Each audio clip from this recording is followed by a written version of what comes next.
बच्चों, कैसे हैं आप सभी? मैं आशा करती हूँ आप सभी स्वस्थ और प्रसन्न होंगे। आज हम हमारा पाठ अंतरिक्ष में भारतीय यात्री को पढ़ेंगे और समझेंगे। आइए इसे शुरू करते हैं। यह है हमारा पाठ 23 अंतरिक्ष में भारतीय यात्री, यानी अंतरिक्ष में जाने वाले भारतीय यात्री हमारे। अंतरिक्ष एक विशाल यानी बड़ी और अलौकिक ब्रह्मांड है। इसका न ही कहीं से आरंभ है और न ही इसका कोई अंत है। न तो शुरू होता है कहीं से और न ही ये कहीं पर खत्म होता है। इसमें अनंत नक्षत्र हैं, पुच्छल तारे, निहारिकाएं, ग्रह भी हैं, उपग्रह हैं, सूर्य, चंद्रमा, सप्तऋषि, 27 नक्षत्रों और संवत्सरों का बनने वाली 12 राशियां यहाँ पर छिपी हुई है, मौजूद है। यहाँ पर मनुष्य यानी हम लोग सभी ने प्रारंभ से ही अंतरिक्ष में यात्रा करने के सपने देखते हैं। रॉकेट का आविष्कार जो किया गया था वह अंतरिक्ष यात्रा का पहला कदम था, यानी सबसे पहले रॉकेट के माध्यम से अंतरिक्ष में गए। इसकी सहायता से कृत्रिम उपग्रह यानी बनावटी जो उपग्रह थे, जो मानव द्वारा निर्मित उपग्रह थे, वो भी बनाकर अंतरिक्ष में छोड़े गए। 4 अगस्त 1957 को रूस ने सबसे पहले कृत्रिम उपग्रह स्पुतनिक बालचंद्र आकाश में छोड़ा गया। फिर लाइका नामक एक कुतिया को अंतरिक्ष में भेजा गया। मानव नहीं गया, लाइका एक कुतिया थी, वो अंतरिक्ष में भेजी गई। अंतरिक्ष यात्रा का स्वर सर्वप्रथम सोवियत संघ के यात्री यूरी गागरिन ने प्राप्त किया था। सबसे पहले यूरी गागरिन अंतरिक्ष में गए थे। भारत भी अंतरिक्ष अनुसंधान यानी अंतरिक्ष से जुड़ी हुई खोजों और अन्वेषणों में लगा हुआ है।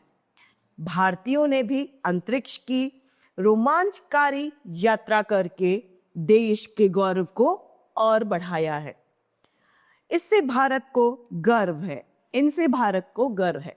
पहले थे हमारे राकेश शर्मा,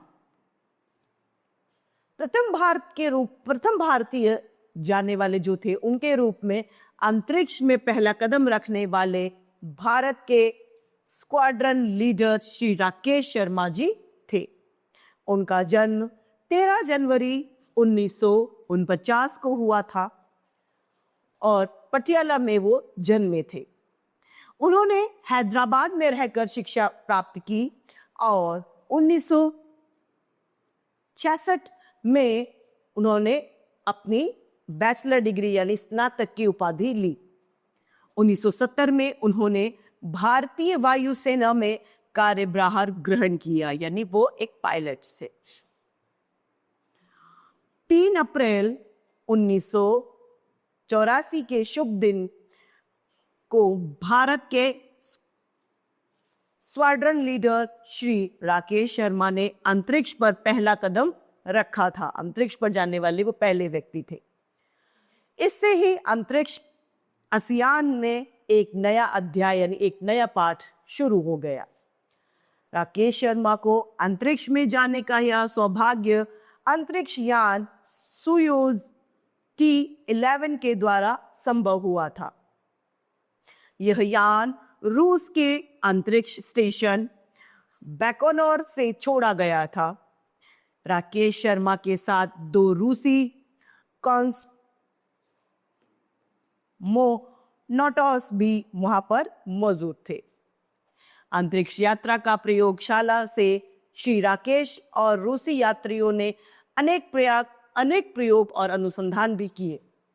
उन्होंने अपने यान से पृथ्वी, सूर्य, चंद्रमा और दूसरे जो ग्रह थे उनके दुर्लभ चित्र भी खींचे थे, जो बड़ी मुश्किल से खींचे गए।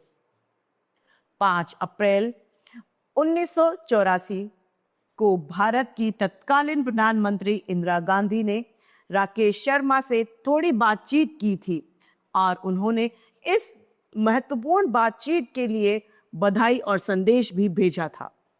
इंदिरा गांधी ने जब राकेश शर्मा से पूछा कि भारत अंतरिक्ष से कैसा दिखाई दे रहा है, तो उन्होंने उत्तर दिया, सारे जहां से अच्छा हिंदुस्तान हमारा, यानी हमारा हिंदुस्तान सबसे सुंदर लग रहा है। अंतरिक्ष में भारहीनता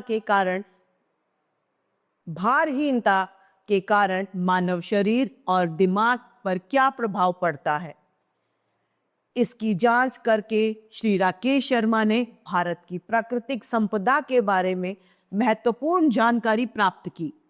राकेश शर्मा अपने साथियों के साथ में 11 अप्रैल 1984 को बिल्कुल सही सकुशल अकालिक मानव स्थान पर आ गए। शर्मा द्वारा खींचे गए भारत के चित्रों द्वारा भारत की खनिज संपदा का ज्ञान भी मिला।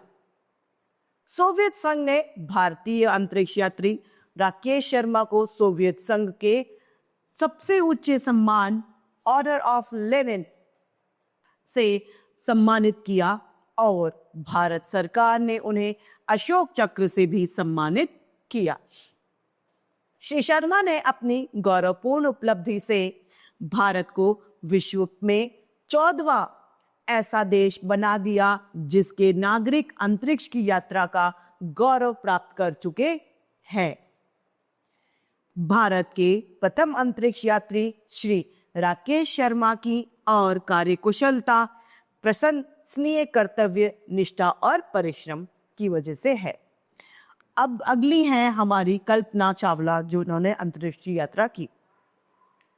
कल्पना चावला भारत की सबसे पहली महिला अंतरिक्ष यात्री थी, यानी भारत से जाने वाली सबसे पहली महिला कल्पना चावला जी थी।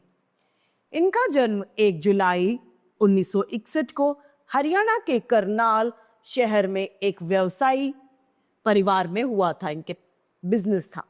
उन्होंने करनाल के टैगोर बाल निकेतन नामक स्कूल से शिक्षा ली थी।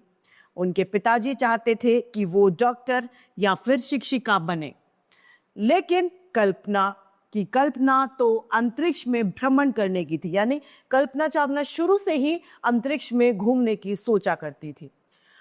वो प्राय अपने दोस्तों से नक्षत्रों की बातें करती थी। उन्हें नृत्य और गायन में भी रुचि थी, उन्हें डांस और गाना भी अच्छा लगता था। वो अपने सभी कार्य पूरी लगन और निष्ठा से किया करती थी। उन्होंने सन 1982 ईस्वी में पंजाब इंजीनियरिंग कॉलेज से वैज्ञानिकी अभियांत्रिकी में स्नातक की डिग्री प्राप्त की। अब वो बैचलर डिग्री ले चुकी थी। आगे की शिक्षा के लिए वे अमेरिका गई। वहां उन्होंने 1984 में पियरे हैरिसन नामक उड़ान प्रशिक्षक से विवाह कर लिया। अमेरिका में सन 1984 ईस्वी में ही उन्होंने टेक्सास विश्वविद्यालय से अंतरिक्ष अभियांत्रिकी में स्नातक की डिग्री हासिल कर ली थी। नासा में कई प्रकार के उन्होंने शोध कार्य भी किए। सन 1994 में उन्हें अंतरिक्ष प्रशिक्षण के लिए चुन लिया गया। भारहीनता और सूर्य की वाहन वायुमंडलीय परतों के कठिन परीक्षण के बाद में सन 1997 को ये अंतरिक्ष यात्रा पर गई। अंतरिक्ष में 376 घंटे रहने के बाद में वापस वे आई। जनवरी 2003 को दूसरी बार फिर से कल्पना को अंतरिक्ष में जाने के लिए अच्छा सुअवसर प्राप्त हुआ। इनके साथ 6 और वैज्ञानिक भी थे। सबने मानव शरीर में कैंसर कोशिकाओं के विकास और भारहीनता की स्थिति के विभिन्न जीवाणुओं में होने वाली प्रक्रियाओं के बारे में विभिन्न प्रयोग किए और इन्होंने संदेश दिया था। हमारा अभियान सफल रहा। संदेश पाते ही पूरे भारत में खुशी की लहर दौड़ पड़ी थी। दुनिया भर के लोग टीवी पर कोलंबिया नामक अंतरिक्ष यान को धरती के कक्ष में प्रवेश करते हुए देख रहे थे। उसमें बैठे यात्रियों के हृदय उमंग यानी खुशी से भरे थे, लेकिन एकदम से अंतरिक्ष यान टुकड़ों में बदल गया, अंतरिक्ष यान फट गया। पल भर में हर्ष जो था, जो खुशी थी, वो सब दुख में बदल गई। कल्पना के साथ में सातों अंतरिक्ष यात्री पृथ्वी पर उतरने से कुछ मिनट पहले ही अंतरिक्ष में ही समा गए, यानी वो मृत्यु को प्राप्त हो गए। कल्पना चावला के यह वचन सत्य हो गए कि मैं अंतरिक्ष के लिए ही बनी हूं। उन्होंने ये कहा था कि मैं अंतरिक्ष के लिए ही बनी हूं, और ये बात सच हो गई क्योंकि वो अंतरिक्ष में ही मर गई। प्रत्येक पल अंतरिक्ष के लिए ही बिताया और इसी के लिए ही मैं मरूंगी। कल्पना की उपलब्धियों और शोधों ने विश्व भर में भारत का नाम उज्जवल कर दिया। आज वे हमारे बीच में नहीं है कल्पना चावला जी, लेकिन वो अपने साहस और कार्यों से हमेशा हमारे लिए अमर रहेंगी। अगली है हमारी सुनीता विलियम। अंतरिक्ष की उड़न परी सुनीता विलियम्स है। उनका जन्म 19 सितंबर 1965 को अमेरिका के ओहायो में ल्यूकिड नामक स्थान पर हुआ। सुनीता मैसाचुसेट्स के नीडहैम को अपने होम टाउन मानती हैं। यहीं पर इनका बचपन बीता है। हम सभी के लिए यह गर्व की बात है कि सुनीता का संबंध भारत से है, क्योंकि उनके पिता दीपक पांड्या गुजरात प्रांत से संबंधित हैं और वे एक डॉक्टर हैं। जो उनके पिताजी हैं वो भारत से संबंध रखते हैं, यानी एक तरीके से सुनीता का ननिहाल जो है वो भारत है। सन 1958 में ये अमेरिका में बस गए थे। सुनीता विलियम्स की मां बोनी पांड्या स्लोवियन मूल की है। सुनीता विलियम ने सन 1983 ईस्वी में निमहैड हाई स्कूल की परीक्षा पास की। उसके बाद सन 1987 में यूएस नोबल एकेडमी में बीए फिजिकल साइंस की डिग्री इन्होंने ली और सन 1995 में फ्लोरिडा इंस्टीट्यूट ऑफ टेक्नोलॉजी से एमएस इंजीनियरिंग मैनेजमेंट की डिग्री इन्होंने ली। सुनीता को अंतरिक्ष यात्रा की प्रेरणा नील आर्मस्ट्रॉन्ग से मिली और वो कहते हैं, मुझे याद है मैं 4-5 साल की थी जब एक दिन मैंने टीवी पर नील आर्मस्ट्रॉन्ग को चंद्रमा पर चहलकदमी देखा था। उस दृश्य यानी उस सीन ने मेरे दिमाग में घर बना लिया। मैं मन ही मन सोचने लगी कि कितना अच्छा होता लगता कि चंद्रमा पर चलने लगते। काश मैं भी नील की तरह चंद्रमा पर चलती। यानी उनके मन में ये बात आने लगी कि चंद्रमा पर मुझे भी चलना है। जैसे जैसे सुनीता बड़ी होने लगी, उनकी अंतरिक्ष की यात्रा की इच्छा बढ़ती गई और उनके अच्छे भाग्य के अनुसार उनका सपना सच भी हुआ। सन 1998 में सुनीता को नासा द्वारा अंतरिक्ष यात्रा की हैसियत से चुना गया। वह अंतरिक्ष विज्ञान का अच्छा ज्ञान रखती थी, उन्हें अच्छी नॉलेज थी अंतरिक्ष ज्ञान की। रूस में उन्होंने लंबे समय तक प्रशिक्षण लिया और काम भी किया था। सुनीता के पति माइकल विलियम्स खुद भी एक पायलट थे और इस समय ओरेगन में पुलिस अधिकारी हैं। सुनीता एक कुशल लड़ाकू विमान की पायलट रही हैं।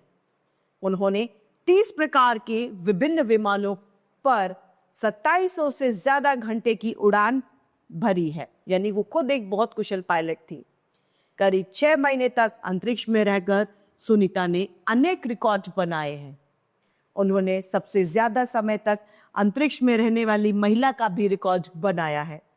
5 जून सन 2024 ईस्वी को अंतरिक्ष यान से सुनीता और जिसमें बैरी विल्मोर कमांडर और विलियम्स अंतरिक्ष यात्री ने अंतर्राष्ट्रीय अंतरिक्ष स्टेशन के लिए उड़ान भी भरी। उड़ान मूल रूप से लगभग 1 सप्ताह तक चलने वाली उड़ान थी। तो इस तरीके से हमने इस पाठ में जाना कि अंतरिक्ष यात्री जो भारत से संबंधित थे। इसी के साथ हमारा ये पाठ समाप्त होता है। मैं आशा करती हूँ आप सभी को यह पाठ भलीभांति रूप से समझ में आया होगा। आज के लिए इतना ही, फिर मिलते हैं। धन्यवाद।